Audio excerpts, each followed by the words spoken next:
Hey, what's going on, Bears fans? Thank you so much for joining me for another episode of Keek on the Mic, the podcast all about the Chicago Bears. Before I get this episode started, make sure you hit that subscribe button and the bell notification to catch all Bears content right here on the podcast. Make sure you follow me on my Instagram page at Keek on the Mic. Make sure you share this episode of Keek on the Mic with every single Bears fan that you know. And this episode of Keek on the Mic starts right now. Now this is a podcast all about Bears. You either cheering for this team or just pulling your hair. I like to take a minute, just sit right back and tell you how I became the number one Bears fan. That boy is Benny Hunter. Cake on the mic, cake on the mic, cake on the mic, cake on the mic.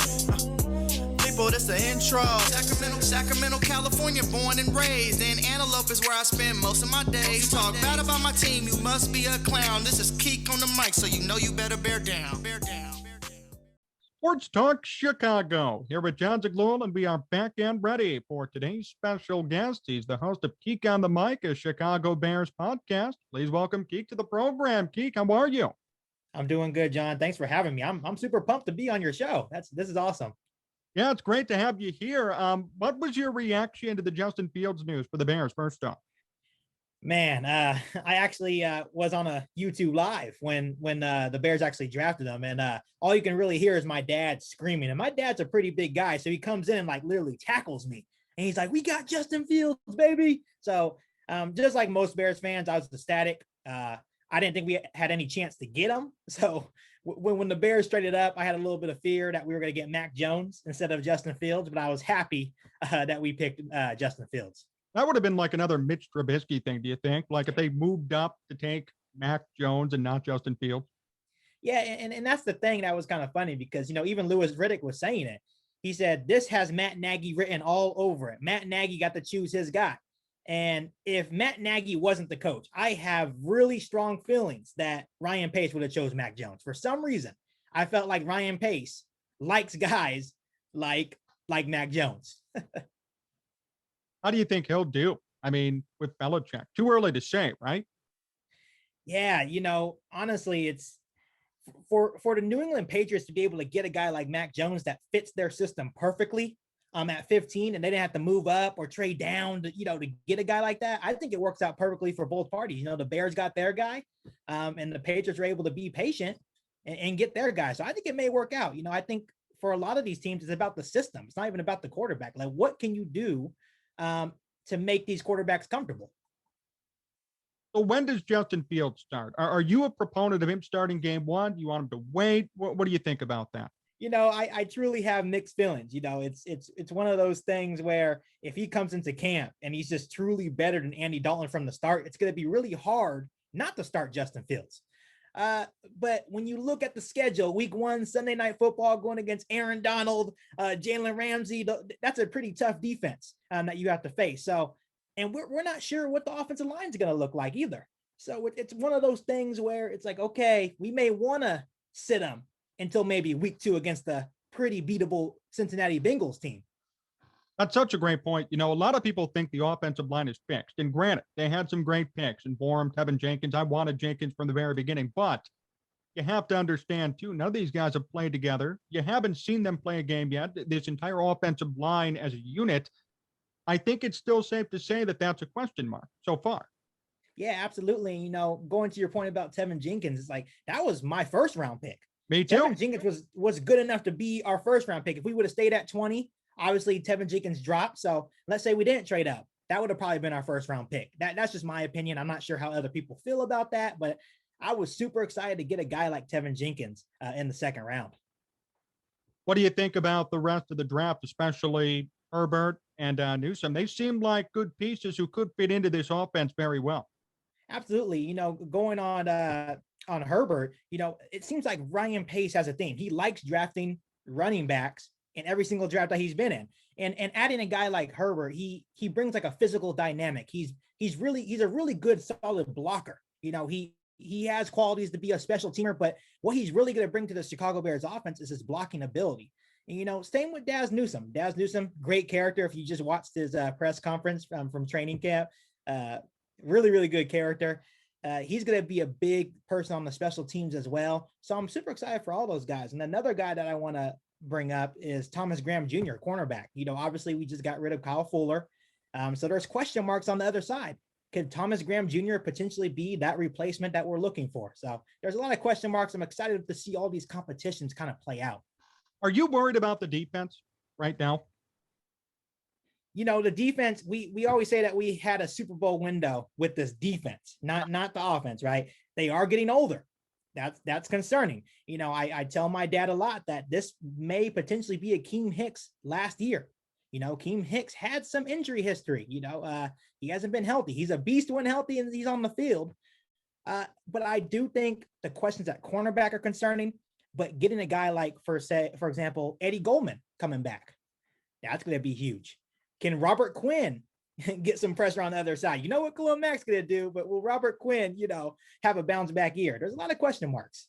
My fear is that the offense will finally click in 2 years, then the defense will be back, or bad rather. Then we'll be back to square one. It's a concern for me. Yeah. Yeah. It is concerning because even when you go back to the Mark Trestman days, our offense is putting up 28 points a game, but our defense was just straight up terrible. That's when I think I believe when Mark Trestman was around, we drafted Kyle Fuller and then we brought in Akeem Hicks. So we're starting to piece together this defense, but then what happened? Our offense got bad, so it's never one collaborative thing where the offense and defense are good at the same time. It's ironic because that's the Bears' favorite word, collaboration. But unfortunately, they haven't really collaborated that much over the years. It's pretty funny, isn't it? Yeah. And honestly, I'm really curious of how you feel about this. Do you think by the Bears drafting Justin Fields, how Matt Nagy and Ryan Pace are supposed to be on the chopping block, does that mean they have extra time? Oh, 100%. And I've said this before on the program, and people know how I feel about this. These bought them 2 years. They will get this year for sure. They'll get next year too. If he doesn't work after next year, I think by that point it's time to let him loose or let them both loose, Nagy and Pace. But that's the thing I had the problem with personally, because you remember, obviously, this past year, the fire Pace, fire Nagy bandwagon started about week 5, week 6, and it continued full force. We saw the criticism in the press conferences. Now you've got people writing apology letters to Ryan Pace and saying, we trust you guys now, but a game hasn't been played yet. And I think it's wrong for people to just assume everything's going to be okay. And yeah, they bought more time. So ironically enough, they're about to get fired. Really, they are. Probably one more year. They would have been gone. Now they get, I would say, at least 2 years, if not more, depending on what they do with Fields this year. Like if he doesn't play all year, they'll get 2 years at least. So I'm not really happy about that. How do you feel about it? I like Matt Nagy more than I like Ryan Pace. I think Ryan Pace is the one that put us in this hole. I think a good point that Bears fans need to realize is that Matt Nagy did not draft Mitchell Trubisky. He came in to groom Mitchell Trubisky. So, when you do a normal job interview, you can bluff at times if you really want the job, right? That's how I put it. So maybe Matt Nagy didn't like Mitchell Trubisky. Maybe Matt Nagy did sabotage Mitchell Trubisky. We don't know. It looks self-evident when you watch the game tape that he did sabotage Mitchell Trubisky, right? The thing that was interesting going into the offseason, when they didn't get fired, and I have a lot of conversations with my fellow Bears fans and a lot of conversations with my dad because he's the reason why I'm a Bears fan today. I said, Dad, they had to do something really, really remarkable in order to keep their jobs. They took a huge swing at Russell Wilson. They struck out. I'm like, okay, that was like our last hope. And then we got Justin Fields. That they took a huge swing and they got their guy. So I do agree that they do have a couple more years. But so for some reason, I feel that Ryan Pace may get fired before Matt Nagy. I don't know why. I think they're going to give Matt Nagy a little bit more time. I think it's hard to really fire a guy that went 12-4 in his first year and then went 8-8 back-to-back seasons. It's kind of hard when a coach has a winning record. I agree with that. And I'm of the belief that Matt Nagy did sabotage Mitch Trubisky. And what you said is correct. Now, he bluffed. He totally bluffed. And he came in and he said, sure, I could fix him. I like this. I'll do it. And he did it.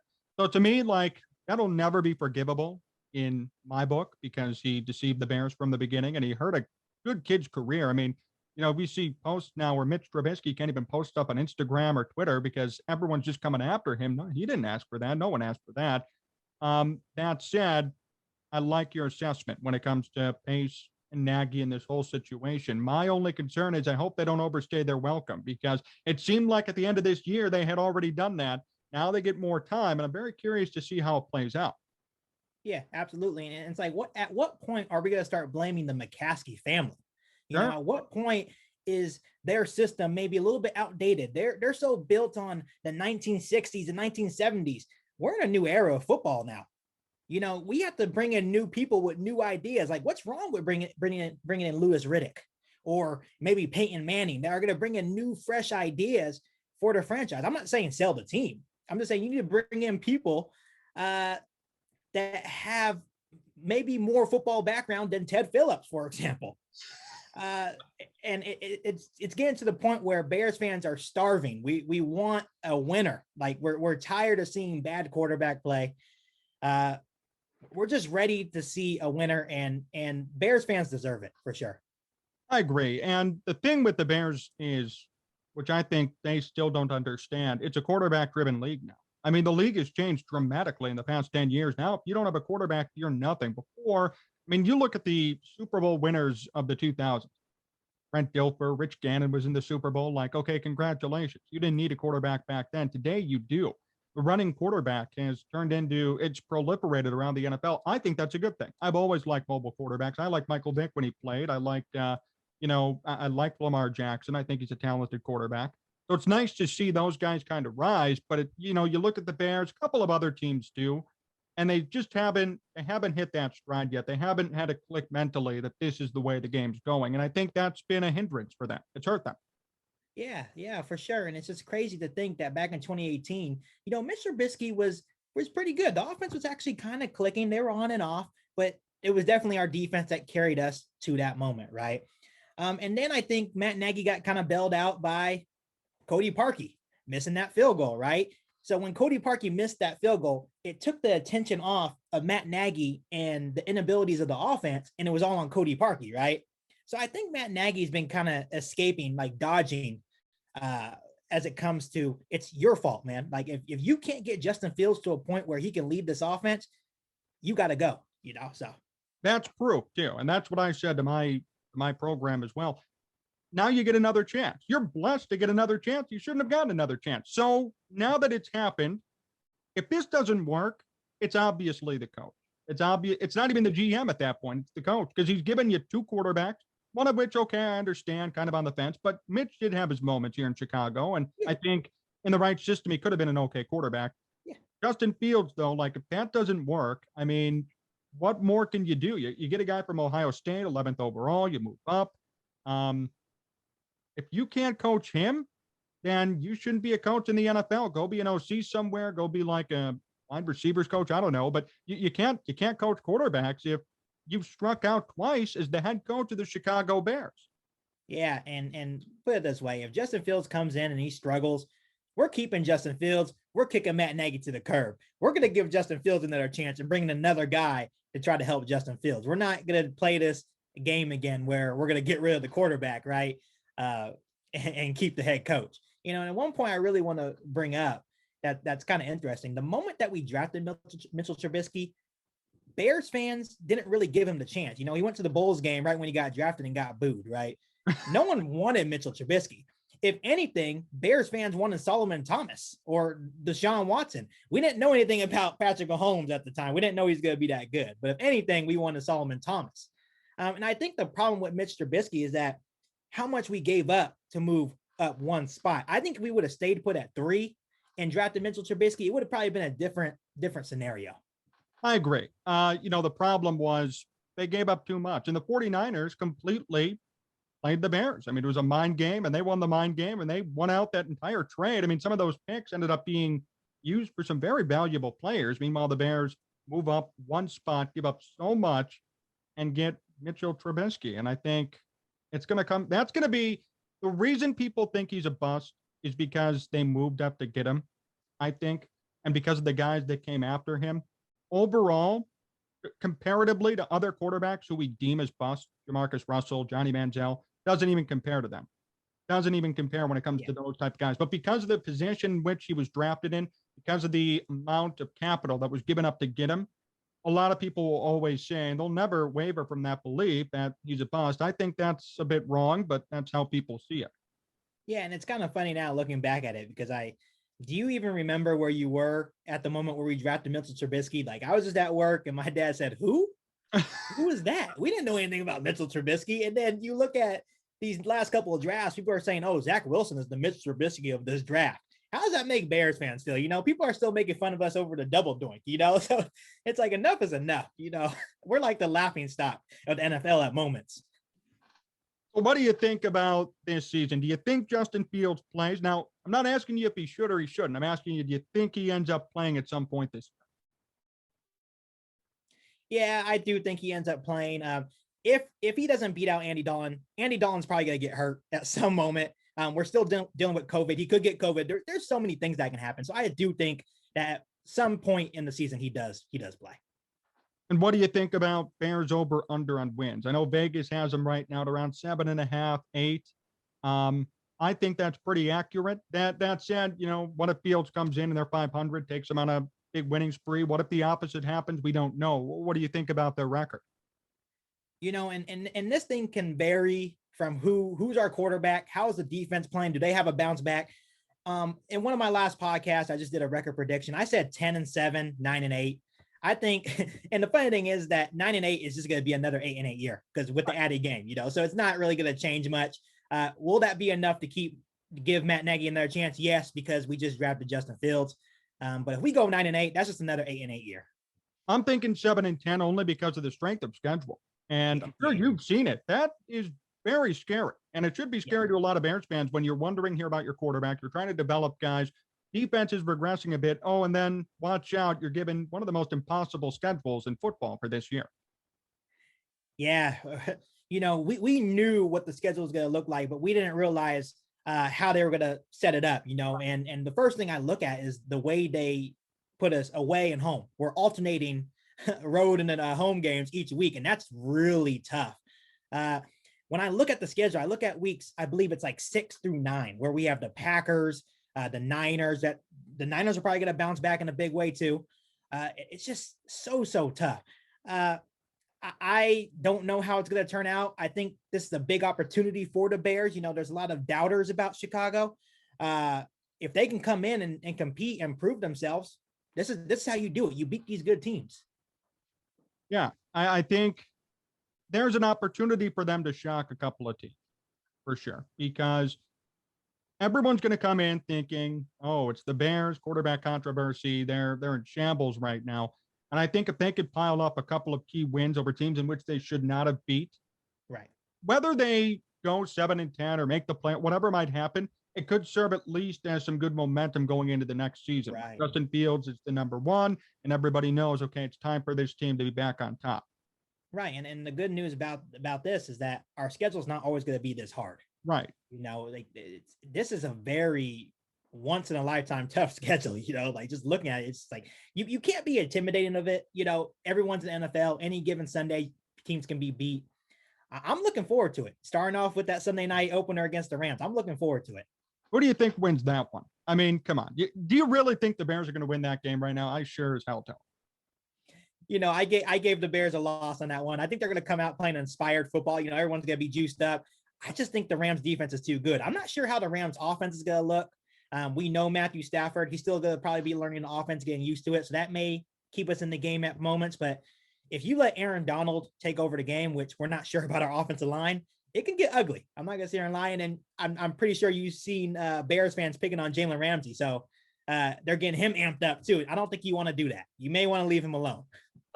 You know, their defense is not that bad. I understand it's aging. The Rams are in a similar position to the Bears when it comes to an aging defense. But, I mean, you got Matthew Stafford. You got 3 different running backs. Cam Akers really turned it on last year as a rookie. He's going to come back stronger. And Aaron Donald and a questionable offensive line. I mean, to me, that's a recipe for disaster as it is. I feel like it's going to probably be like a 10-point win for Los Angeles. Right. And how about our old friend Leonard Floyd? Right? Going over to Los Angeles and having 10.5 sacks last year. It's like, where was that at? Where was that at when you're in Chicago, my friend? You know, so it's going to be fun. It's going to be a good one. I try to stay optimistic and realistic about my team. I want them to win. That's going to be a really tough game to open up the season on Sunday Night Football. but I'm looking forward to it and the challenge. Well, Keek, thank you for joining me. We got to do this more often, especially as the season kicks off and we lead up to the season. But I appreciate you joining me here on this YouTube video, and we'll be sure to stay in touch and do it again moving forward. Thanks for taking the time. I appreciate you, my friend. Thanks for having me on, man. I appreciate it. Sacramento, California, born and raised. And Antelope is where I spend most of my days. Talk bad about my team, you must be a clown. This is Keek on the mic, so you know you better bear down. Bear down.